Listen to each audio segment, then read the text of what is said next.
Okay, so my presentation is on IG-11 and the curious case of droids. The world of Star Wars is filled with so many characters. When many people recall some of their favorites, we hear a lot of the names of the Jedi, Sith, humans, and aliens that fly around the galaxy. We also, interestingly, see the name of a lot of droids as well. R2-D2, C-3PO, Chopper, BB-8, IG-88, and IG-11 are all characters that are beloved by fans. It is quite fascinating that we care and adore these pieces of mechanical hardware as much as, if not more than, their living cohorts. Lucas and the people at Lucasfilm have done an amazing job at giving all of these droids their own personalities and character. They do such a good job that most of the time, we think they are alive as well. R2 is described as having baby-like noises, which triggers a certain response in our mind, similar to how we react in a tense way to horror movie soundtracks. The sounds there clash and are reminiscent of a child screaming, which triggers our fear. Well, R2's noises essentially do the opposite. They remind us of an innocent child, and hearing those childlike noises prompts our parental and human instincts. We recognize the child as being smaller and weaker, thus we have to preserve it and protect it in order to keep humanity alive. We now have an emotional relation to this mechanical creation. Now, C-3PO and the IG units can be a little easier to understand why we care about them due to their anthropomorphic figure. They have legs and arms as well as human voices. C-3PO even conveys emotions due to his worried and matter-of-factly nature. We can relate him to other people we know, therefore projecting that person onto the droid. This establishes a personal connection between the droid and the viewer and makes us care for them. IG-11 is a little different, however. This droid and its arc deal with the topics of droid sentience and how we, as viewers, care for the machines. Now, spoiler alert for The Mandalorian, for those of you not seen it yet, but the transformation between IG-11 in the first episode and the final few is a huge jump. To better understand this arc, however, we have to understand the 3 laws of robotics, otherwise known as Asimov's laws. Now, these are a set of laws created by science fiction writer Isaac Asimov in 1942. These have been the basis for many robotic stories throughout television, film, and fiction writing, as well as in real-world research today. Now, the first law states that a robot may not injure a human being, or, through inaction, allow a human being to come to harm. Now, Asimov helps relate this law to humanity by saying that humans typically refrain from harming other humans except in times of extreme duress, like war, or to save a greater number of humans. Now, we see this in characters like C-3PO and R2-D2 throughout the movies and the Clone Wars series. Now, R2 in particular can be found on numerous occasions, doing things without direct order to help his friends. This helps further their humanization. Now, when we meet IG-11, however, he clearly is breaking this first law. We are introduced to this bounty hunter droid as he enters this bandit hideout and kills so many humanoid creatures in order to acquire his bounty. At the end of this episode, we also see him raise a blaster to kill the child. Now, this goes against the first law, thus removing him from humanity and our caring of him as a character. Or at least a living character. In fact, we are actually relieved when we see his body fall after the blaster shot. Due to this breaking of the first law, we see him as being very much machine. He is further categorized as machine due to the breaking of the second and third laws. The second law states, a robot must obey the orders given to it by human beings except where such orders would conflict with the first law. Again, Asimov relates this to humanity by saying that society expects individuals to obey instructions from recognized authorities such as doctors, teachers, and so forth. IG-11 is tasked with killing the child. He follows this order even though it conflicts with the first one by putting humanity in harm's way. Now, this leads us to see IG-11 as being even more of a blind follower and not have any assumptions of what is right or wrong, making him less human. If he did, he would not follow this programming. Now, the third law states that a robot must protect its own existence, as long as such protection does not conflict with the first or second law. Now, Asimov relates this to humans pretty easily, by saying it is in human nature to not harm ourselves. Now, again, IG-11 breaks this through his self-destruction protocol. He has mandated that he is not to be captured and must blow himself up should the situation arise. And when IG-11 recites this to the Mandalorian, we as the viewers find it rather funny because it is so uncharacteristic of human nature.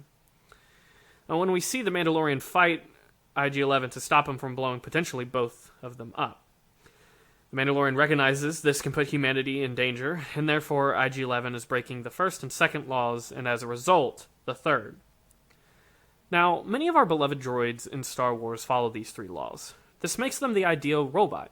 And if you translate these laws into human laws, we will see a human following these as being a good person. This leads us to seeing those robots as having traits of good people, which makes them more likable. We see them as good humans, and we want them to succeed so humanity can be better. Since IG-11 breaks all three laws of robotics, this makes him hard to relate to humanity. We see it as a threat, and we are unable to relate as easily. Knowing all of this, his character arc helps us understand the droids in Star Wars and our love for them so much more. Now, after IG-11's initial destruction, he is reprogrammed and rehabilitated. He is now programmed from being an assassin to being a helpful servant. He is programmed to not be violent unless it is in the case of protection, not of himself, but of his new territory and master. He now follows the first and second laws of robotics. He only harms humanoids if they pose a threat to his master, rather than simply doing it for a bounty like before. He also follows all the instructions of his master, and none of these require him to break the first law. Now, at first, the characters in the show are skeptical. We, as viewers, are also a little skeptical. When we first see IG-11's return, we are in full support of guns being drawn on him. This is because our trust was destroyed due to the breakage of the three laws. We, the viewers, and the characters start to come around after various events unfold. Now, first we see IG-11 rescue the child from the two scout troopers after they were abusing the child. IG-11 recognizes that humanity is being harmed and asks them to stop. Seeing that they do not, IG-11 does not remain still and instead subdues the scout troopers and rescues the child, thus following the first law by not remaining inactive. Now, we see this further as he escorts the child through the town to our other heroes. Although he is eliminating many humanoids, he is doing so in the name of protecting what is essentially the future of humanity. Babies are the future. They represent a continued existence. Therefore, IG-11 is not breaking either the first or second laws as he follows protocol and protects the child by eliminating all these threats. Now, once IG-11 reaches our trapped heroes, he works to help ensure their escape. After Din Djarin is injured, we see IG-11 stay behind to help him. This is because IG-11 is actively fulfilling the first law. His inaction would cause Djarin to die, and therefore he has to act. It is also during this scene that we are reminded of something that we tend to forget. Now, after Djarin states that it is forbidden for a living creature to see him without his helmet, IG-11 tells him that he is not living. Now, while hearing this out of context, we were like, well, I mean, duh, he's a robot. With the context, we are a little shocked by that statement. Since IG-11's recent actions have been following the first two laws, we begin to associate him as being more human-like, thus creating a living image in our minds. Now, I mean, we have a very different image of him than before, and we begin caring and rooting for this droid. Now, things get further emotional for us towards the end of the episode with IG-11's sacrifice. Seeing that they are surrounded and there is no way for the child to live, IG-11 decides to activate his self-destruction feature and take out the ambushers. Now, this follows the third law since he is doing so in order to preserve humanity. We, as the viewers and characters, are torn by this decision the same way we are torn by humans sacrificing themselves so that others can escape. Djarin tells IG-11 that he can't do this or he'll be destroyed. Meanwhile, IG-11 replies with this line, "And you will live, and I will have served my purpose. There is nothing to be sad about. I have never been alive." Now, this line brings tears to the eyes of many because it feels like such a pure human moment. He is following all three laws, thus becoming what we view as a good man, and we are sad to see him go. At the same time, we are also stunned by this statement and puzzled at our own feelings because once again, we are reminded that he is not alive. Now, droids are a huge part of Star Wars. We love them so much without ever seeming to realize that they are not alive. Our favorites already follow the three laws of robotics, so we never really question our love to them. We always just accepted it. I love IG-11's character because he forces us to think about why it is that we love these machines so much that we see them as one of our own. Through viewing his arc and understanding Asimov's three laws of robotics, we see our love develop before us, and are finally able to get a deeper understanding as to why we love droids and see them as one of our own.